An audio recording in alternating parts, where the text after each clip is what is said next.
वर्ष तुम पाप क्षमा है। मनुष्य पुत्र पाप क्षमा करने अधिकार अच्छी से अधिकार रे कले किंतु एबे मूल्य दे से कले से रक्त देइछंती और से रक्त द्वारा आमनकर आत्मिक मिलन हैला। पिता एमान को क्षमा कर। यीशु के प्रति जहाँ करा जाउची न जाने करा जाउची तेनो क्षमा कर। आउ से दिन ठारू मनुष्य पाई क्षमार मार्ग प्रस्तुत हैला। आ जेतेबेले आमे देखु स्टीफन प्रेरित 7 अध्याय 60 पद रे गोटे बड़ प्रार्थना से करूछन्ते माने गोटे श्रेष्ठ प्रार्थना नूतन नियमर प्रार्थना भितर से गोटे श्रेष्ठ प्रार्थना। आ से प्रार्थना रे से कहउछन्ते एमानकर अधर्म पाप गणना कर नाही। आ से के अछि साउल अछि पाउल ही नथिला। आ प्रभु स्टीफन रो प्रार्थना सुनिले आउ पिता को दक्षिण हस्ते ठिया हेले आउ पाउल को से क्षमार मार्ग रे ले आसिले। जेतेबेले आमे अन्य मानकर क्षमा करू सेतेबेले आमाने आमर वास्तविकता परिचय दो जे मु मध्य क्षमा पाइछि। प्रभु जो प्रार्थना सिखाई छथि से प्रार्थना रिपीट करिया पाई नुहे आमन से प्रार्थना को बारंबार उच्चारण करू किंतु से मूल विषय कौन आमने जेपरी आमन को अपराध को क्षमा करियछु ठीक सही परी आमन को अपराध तो यीशु ख्रीष्ट आमन को क्षमा देवा विषय सिखाई छथि किंतु से समस्त क्षमा दे देले जो माने तांको विरुद्ध रे पाप कले और तद्वारा आमनकर प्रथम आध्यात्मिक विषय घटिला। द्वितीय बाणी मु तुमको सत्य कहूँ आज तुम्हें मो सहित भारत विषय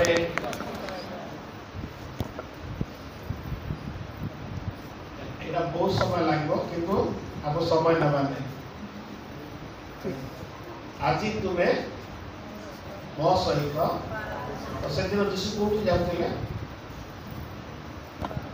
से दिन यीशु कोठी जाउथिले पार यीशु जाउथिले काली नहीं आज मो कोठ जाउछि पार यीशु जाउछि अब तुम्हें मो सहित जीव आ एटा सेटा जेति देखिलो हम आध्यात्मिक विषय एटा राजनैतिक विषय। प्रभु तुम राज्य रे गले मते स्मरण कर जेतो से कहला तो प्रभु कौन कहला आज तुम मो सहित प्रभु दक्षिण पार्श्व चल को कौन नाई बपतिस्मा नाई किछि नाई किंतु कौन सीधा सड़क पारदेश को कहीं से वास्तव बपतिस्मा से पाईगला यीशु ख्रीष्ट सहित मृत्युभोग कला यीशु ख्रीष्ट सहित समाधिस्थ है और यीशु ख्रीष्ट सहित उठिला। आमे आज जो बपतिस्मा नउछो ठीक तार परिचय आमे पानी रे पड़ी नउछो कि से यीशु ख्रीष्ट सहित अनेक लोग पचारती जे काई से डुबन नानु केति गला आई देखा जाए जे पर्यंत जे ए कथा कहि छथि व्यवस्था देई छथि ताकर मृत्यु न होगा पर्यंत ताकर विधि विधान लागू हो नै। बापा मला परे ही संपत्ति कोन हबो तो विल नाम आसेगा तेणु एठी आमे देखुछु जे चोर केते सुजोग पाई जाउछि शेष मुहूर्त रे से पारदेश को जिया पाई सुजोग पाउछि। तो मनुष्य को सब सुजोग अछि जे कोनसी मुहूर्त रे प्रभु निकट को आसी पारि से एडा मो अब समय न हेतु से कोठी गला केमती हला से सब बाइबल रे अल्प लिखा हिची आ सेटा को माने यदि बुझी न पारले कोन हबो जटिल हबो। खाली एति मन रखतालो यीशु ख्रीष्ट से दिन कोठी गले आउ गोटे विषय देखा से मृत मान स्थान को उठाई और सेटा ସେଠି ପାରଦର୍ଶ ଅଛି, ସେଟା ହେଲା ମୃତ ମାନଙ୍କର ସ୍ଥାନ। ଦୁଇ ପ୍ରକାର ମୃତ୍ୟୁ ସେଠି ଲୋକ ସେଠି ରହନ୍ତି। ତୃତୀୟ ବାଣୀ, ଗୋ ନାରୀ ଦେଖ ତୁମର ପୁତ୍ର, ଦେଖ ଦେଖ ମାତା ପୁତ୍ର, এটা ତୁମର ମାତା ପୁତ୍ର ହେଇଯାଇଛି ମାତା। এটা কি বিষয়? ପାରିବାରିକ ବିଷୟ। ଭୁଲ ଅଛି କଣ? ପାରିବାରିକ ବିଷୟ। ପ୍ରଭୁ କୃଷରେ ମୃତ୍ୟୁବରଣ କରିବା ଦ୍ୱାରା ଆମେ ଦେଖୁଛୁ ଗୋଟେ ପରିବାର ବିଷୟରେ ସେ କେମିତି ମନୋଯୋଗୀ ସେଇଟା ଦେଖୁଛୁ। ଅନ୍ୟ ଭାବରେ ଏଠି କଣ କୁହାଯାଉଛି? ଯେତେବେଳେ ସେ କାନା ନଗରରେ ଥିଲେ ସେ କଣ କହିଲେ? ଗୋ ନାରୀ ତୋ ସହିତ ମୋର କି ସମ୍ପର୍କ?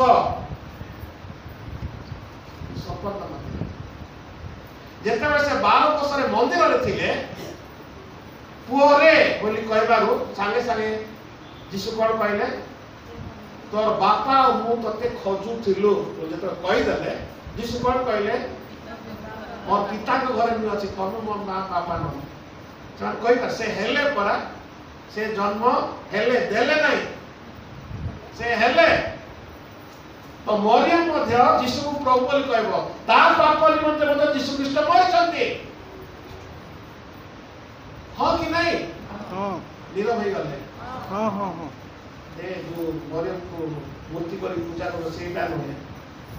ସେ ମରିୟମ ମଧ୍ୟ ତାକୁ କଣ ଦରକାର? ପାପରୁ ମୁକ୍ତି ଦରକାର। ଯୋସେଫକୁ ଦରକାର, ତା ଭାଇ ମାନେ ତାଙ୍କର ପୁଅ ମାନଙ୍କୁ ଦରକାର, ଯୋଉ ଭାଇ ବୋଲି କୁହାଯାଉଥିଲା ଅର୍ଦ୍ଧ ଭାଇ, ସେମାନେ ସମସ୍ତଙ୍କୁ ଦରକାର। ତେଣୁ ଏଇଟା କଣ? ପାରିବାରିକ ବିଷୟ। ପ୍ରଭୁ ପରିବାର ବିଷୟରେ ମଧ୍ୟ ମୁଁ ଗଲା ପରେ କଣ ହେବ? ତ ଦୁଇ ଜଣଙ୍କୁ ମିଶାଇ ଦେଲେ। ତାପରେ ଚତୁର୍ଥ ବାଣୀ ହେଲା ଏଲି ଏଲି ଲାମା ସାବକ୍ତାନି, ଅର୍ଥାତ୍ ହେ ମୋର ଈଶ୍ୱର, ହେ ମୋର ଈଶ୍ୱର ତୁମେ ମତେ କାହିଁକି ପରିତ୍ୟାଗ କଲ? ଏଇଟା ହେଲା ଶାଶ୍ୱତ ସମ୍ପର୍କ, ମାନେ ଗୋଟେ ଅନନ୍ତକାଳୀନ ସମ୍ପର୍କ ପିତା ପୁତ୍ରଙ୍କ ଠାରେ ଥିଲା। ସେ କହୁଛନ୍ତି ମତେ ତୁମେ ପରିତ୍ୟାଗ। ଗୋଟିଏ କ୍ଷଣର ବିଷୟ, ଯେତେବେଳେ ମୃତ୍ୟୁ ରାଜତ୍ୱ କରୁଛି ସେ ଈଶ୍ୱର ଠାରୁ ବିଚ୍ଛିନ୍ନ ହେଇଯାଉଛନ୍ତି। ଯୀଶୁଙ୍କ ଉପରେ ପାପର ବୋଝ, ଏଇ ଦେଖ ଈଶ୍ୱରଙ୍କ ବେଶ ଯେ ଜଗତର ପାପ ଭାର ବହିଲେ, ଯେତେବେଳେ ସମସ୍ତ ଜଗତର ପାପ ଭାର ପଡୁଛି ଈଶ୍ୱରଙ୍କ ଦ୍ୱାରା ସେ ପରିତ୍ୟକ୍ତ ହେଉଛନ୍ତି କିଛି ସମୟ ପାଇଁ। ହେ ପିତା ମତେ କାହିଁକି? ଏଇଟା କି ବିଷୟ? ଗୋଟେ ଅନନ୍ତକାଳୀନ ସମ୍ପର୍କ ତାଙ୍କର ଯୋଉଟା ଥିଲା। ମତେ ତୃଷା ଲାଗୁଛି, ଅନେକ ବିଷୟ ବୁଝାଏ, କିନ୍ତୁ ଶାରୀରିକ ବିଷୟ ଥିଲା ତାଙ୍କର। ସ୍ୱରରେ କଣ ଆସିଲା? ତୃଷା ଆସିଲା। ଯୀଶୁ ଖ୍ରୀଷ୍ଟ ଶରୀର ତାଙ୍କର ଥିଲା। ଯୀଶୁ ଖ୍ରୀଷ୍ଟର ଶରୀର ଏପ୍ରିଲ 10:5 ଅନୁସାରେ କଣ ଲେଖା ଯାଉଛି? ତାଙ୍କର ସ୍ୱରକୁ ସେ ପ୍ରସ୍ତୁତ କରି ଲେଖା ହେଇଛି। ଭଲ କରି ମନେ ପଡୁଥିବ। ମରିୟମ ଗର୍ଭରେ ଯୀଶୁଙ୍କ ଶରୀର ପିତା ଈଶ୍ୱର ତିଆରି କଲେ, ସେ ଲେଖା ହେଇଛି। ଭଲ ସେଟା ପଢିକି ଜାଣିବ। କିଏ ତିଆରି କରିନାହାନ୍ତି, ସେ ତିଆରି କଲେ।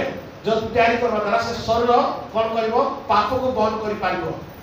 ସେ ଶରୀର ପାପ ନେଇପାରିବ। ସେଇ ଶରୀର ପାପ ଧାରଣ କରିପାରିବ।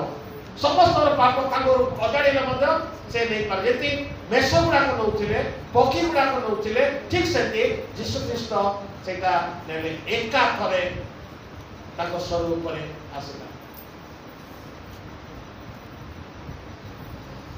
ଷଷ୍ଠ ବାଣୀ ସମାପ୍ତ। ସମାପ୍ତ କଣ ହେଲା? ବୈଧାନିକ ବିଷୟ। ଯେତେ ବିଧାନରେ ଥିଲା, ଯାହା ସବୁ ବିଧାନ ଆମ ବିରୁଦ୍ଧରେ ଥିଲା, ଯୋଉ ସବୁ ବ୍ୟବସ୍ଥା ଆମ ବିରୁଦ୍ଧରେ ଥିଲା, ସବୁ ସେ କଣ କରିଦେଲେ? ସମାପ୍ତ କରିଦେଲେ। ଆମେ କଲୋସିୟ 2 ଲେଖୁ ଦେଖୁଛି କଣ? ଯାହା ଆମ ବିରୁଦ୍ଧରେ ଅଭିଯୋଗ ଥିଲା ସବୁ ସେ ଛଡାଇ ନେଇ ପ୍ରଦର୍ଶନ ପୂର୍ବକ କୃଷରେ ବିଜୟ ଯାତ୍ରା କରିଛନ୍ତି। ତେଣୁ ଏଇଠି ଆମେ ଦେଖୁଛୁ ଗୋଟେ ବୈଧାନିକ ବିଷୟ ଯୋଉଟା ଥିଲା ସେ ସମାପ୍ତ କରିଦେଲେ। ଯୋଉ ବିଧାନ ସବୁ ଲାଗି ଯାଇଥିଲା ସେଟା ପ୍ରଭୁ ଆସି ସମାପ୍ତ କରିଦେଲେ। ଏବେ ପ୍ରାର୍ଥନା କରୁଥିଲେ ସେ ଯାହାବି କିଛି ଆମ ଉପରେ ବିଧାନ ନାହିଁ, ଆମ ଉପରେ ଆଉ କୌଣସି ବ୍ୟବସ୍ଥା ନାହିଁ। ସବୁ ବ୍ୟବସ୍ଥାର ମୂଲ୍ୟ ସେ ଦେଇଦେଲେ, ସବୁ ସମାପ୍ତ କରିଦେଲେ। ଗୋଟେ ମୃତ୍ୟୁ ସବୁ ବିଷୟ ସମାପ୍ତ କରିଦେଲା। ତେଣୁ ସେଟା ହେଲା ବୈଧାନିକ ବିଷୟ। सप्तम बाणी हे पिता तुम हस्तर को अपना आत्मा को समर्पण करुछि एटा हला ऐश्वर्यिक विषय आमे गोटे पद पढ़िबा और शेष करबा जहन 19:30 जहन 19:30 ସେଥିରେ ଯୀଶୁ ସେହି ଅମ୍ଳରସ ପାନ କରି କହିଲେ ତମାସ ହେଲା ଆଉ ସେ ମସ୍ତକ ଅବନତ କରି ପ୍ରାଣତ୍ୟାଗ କଲେ। यीशु ख्रीस्ट कौन कले मस्तक मुंड नुआई देले एटा गोटे बड़ विषय एते महान प्रभु सृष्टिकर्ता से कौन कले मुंड को नुआई देले अवनत यीशु ख्रीस्ट अवनत विषय आमने जेते देखिबो बहुत सुंदर माने मो संक्षिप्त भाव में कहि दोछि केते अवनत हेले से ईश्वर रूपी हेले हैं फिलिपियो 2 तार 5 माने 6 7 8 से ईश्वर रूपी हेले कोन हेले मनुष्य तापरे दास हेले से ईश्वर थिले मनुष्य हेले दास हेले तापरे एप्रिल तार 2 अध्याय 9 पद लेखा देछि से दूत मान ठार न्यूनीकृत हेले सेटा आउट स्टेज दूत मान ठार तळे दूत हला सेवाकारी आत्मा ता ठार तो तळु चाली गले तापरे आ गोटे विषय घटिला जोटा कि आमे जानि पाइबो से जिसाय 53 ता 2 दिने लेखा जाउची से कोन हला गोटे चारा तुल्य से कोन चारा तुल्य आ शेष कथा यीशु ख्रीष्ट रो लेखा जाउची से कोन हेले एटा समस्त पढिबा गीत संहिता 22 ता 6 गीत संहिता 22 ता 6 मात्र कीट मनुष्य नुहे मनुष्य मानकर निंदा पात्र वो लोक मानकर अवज्ञात से किए कीट हो गले एटा लास्ट कीट माने कोन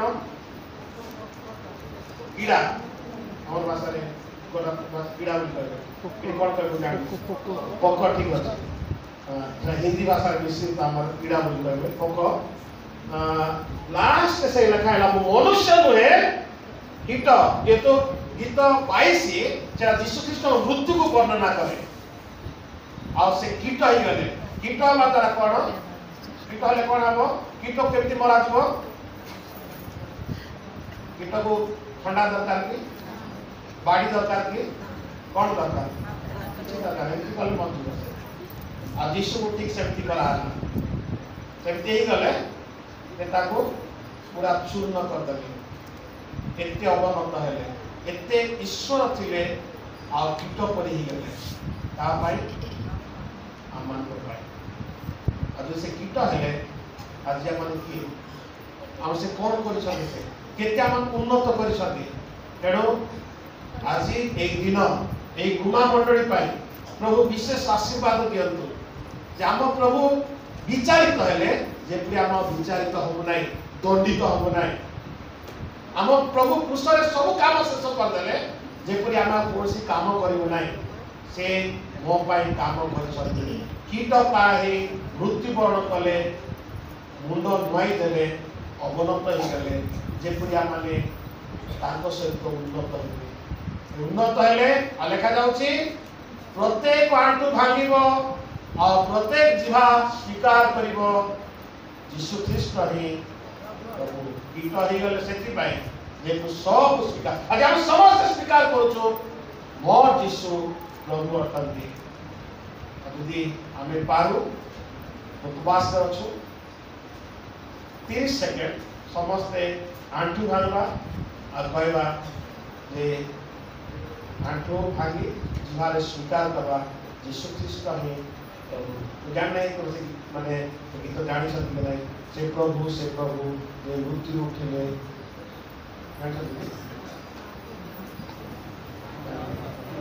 तो जानले मते हमें आंटू भांगा समस्ते हम शेष ये हमने आंटू भांगी समस्ते कहवा जे यीशु ख्रीष्ट ही प्रभु ଯଦି